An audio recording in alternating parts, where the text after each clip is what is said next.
Asi väčšina z nás už dnes videla toto. Čo ak však nemám kam svoje auto schovať, alebo nemám kúpenú plachtu a teda ho nemám ako ochrániť? Nezúfajte, my vám ponúkame hneď niekoľko riešení. Ako prvé riešenie môžete skúsiť auto prikryť nejakou dekou alebo niečím podobným, aby ste ho uchránili pred najväčšími nárazmi.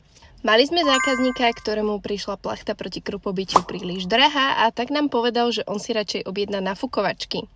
Pokiaľ musíte parkovať pri stromoch a naozaj nemáte ako inak auto chrániť, odporúčame ešte dnes poistiť proti živlom.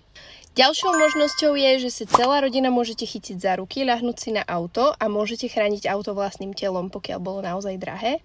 No a posledná varianta je, že sa môžete pozerať z okna a jednoducho sa modliť, aby to rýchlo prešlo a vášmu autu sa nič nestalo. Pre viac tipov ohľadom automobilov nás nezabudnite sledovať. Pri natáčaní tohto videa nebola obetovaná žiadna deka, člen ani najmenej obľúbený potomok bez vízie na dokončenie vysokej školy. Auto raz23.sk